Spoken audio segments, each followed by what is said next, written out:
बताइए आज के इस सभा का उद्देश्य क्या था, मीटिंग के क्या था?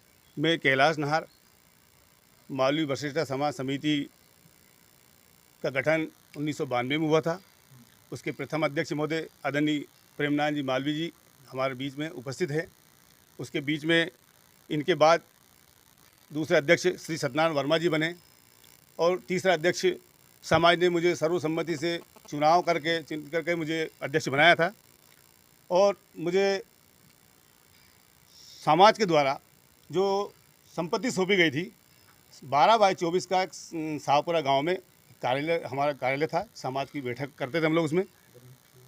और उस कार्यालय जब मुझे सत्यनारायण वर्मा जी ने चार्ज में सौंपा तो उन्होंने लिख के दिया मुझे एक कार्यालय, कुछ समाज से बर्तन गिलास विलास कुछ मिले थे वो सामान, उसका कुछ दस्तावेज में मुझे लिख के दिया था कि श्री नन्नूलाल जी अनोठिया जो इस संस्था के संस्थापक थे, निर्माता थे, उनके द्वारा उनके पास एक पट्टा जो मुझे दान में मिला था वो था। दूसरा शपथ पत्र, कुछ पत्र जो दान पत्र था उस कार्यालय का, वो रमेश मालवी जी के पास था। लेकिन वो दस्तावेज हमें जब चार्ज दिया हमें नहीं दिया गया। वो सब कागज़ जब अभी हमने मांगा उनसे तो उन्होंने कहा कि वो हमारे पास नहीं है, किसी ने बोला ये नहीं है, वो चोरी हो गया, कुछ भी बहानाबाजी मारी। आज तक 28 साल हो गए उस कागज़ों का मुझे प्राप्त नहीं हुआ। उसके बाद उस कार्यालय को हमने बनाना शुरू किया, कुछ रिपेयर भी किया। सामूहिक विवाह सम्मेलन हम लोग चांदबाड़ में करते थे, 95 में शुरू किया था, 2000 में हमने सम्मेलन किया। उसकी कुछ राशि हमारे पास सम्मेलन की बची हुई थी, उस राशि से हमने उस कार्यालय में चादर चढ़वाई। शाहपुरा समिति कुछ बर्तन समाज के बर्तन का पैसा इकट्ठा किया था, वो पैसा भी हमने उस कार्य में लगाया। उस कार्यालय में कंप्यूटर तैयार कर लिया। उसके बाद में दस्तावेज न होने के कारण हम उसमें बिजली नहीं लगा पाए, नल नहीं लगा पाए।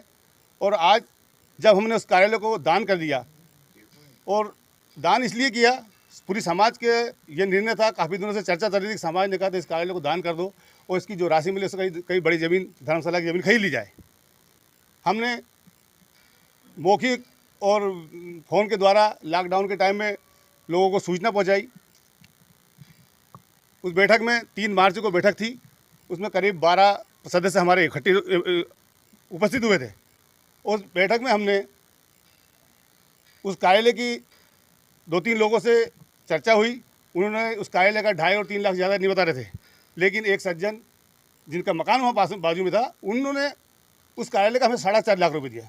जबकि सब लोग जानते हैं, पूरे सभी लोग शाहपुरा में रहते, इतनी कोई दान की राशि की कोई इतनी कीमत नहीं है वहाँ।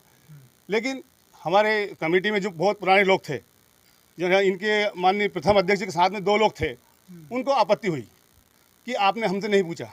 मैं आपसे सभी लोगों से ये पूछना चाहता हूँ कि जो वर्तमान में समिति जो काम कर रही है, हमें जो दायित्व सौंपा है, तो दायित्व सौंपा तो हमारी जो जितनी टीम नई और पुरानी टीम मिलकर काम कर रही है आज तक, उसका परिणाम भोपाल में गाड़गे चौराया, ये आश्रम आपके सामने दिख रहा है, इतने पेड़ वृक्ष ये सब मैंने नहीं लगाया, इन्हीं के सबके आशीर्वाद से, इनकी मेहनत और इनके काम हम करते हैं।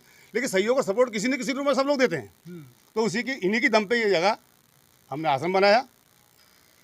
अब उन 2 लोगों को आपत्ति इस बात की कि हमसे नहीं पूछा। आप बताइए, आप संस्था में आते नहीं है, जाते नहीं है, बैठते नहीं है, हम कैसे पूछेंगे आपसे? कई बार हमने प्रयास किया, पूरे लोग ये गवाह है। उनका जवाब हमें यह था कि हमने समाज छोड़ दिया, हमें समाज से कोई लेना देना नहीं। आज मुझ पर व्यक्तिगत हमला कर रहे हैं कि चोरी और ये कर, या चोरी से भेज दिया, हमसे नहीं पूछा, इससे नहीं पूछा, जबकि ऐसा नहीं है। समाज के पदाधिकारियों के 12 प्रस्ताव में 12 सदस्य उसमें साइन हैं और 12 सदस्यों की सहमति से हमने इस कार्यालय को दान किया। और उस दान राशि को हम समाज की आज की बैठक इसी उद्देश्य में रखी गई कि समाज का जो राशि 4.5 लाख रुपये हमारे पास है, वो राशि मिला के हम सब पदाधिकारी कुछ मिला के समाज के लिए 10,000 5,000 स्क्वायर फीट समाज जो निर्णय करेगी। आज बैठक में निर्णय हुआ है कि 3,500 3,000 स्क्वायर फीट ज़मीन खरीदी जाएगी और उस राशि को उसमें धर्मशाला में लगाई जाएगी।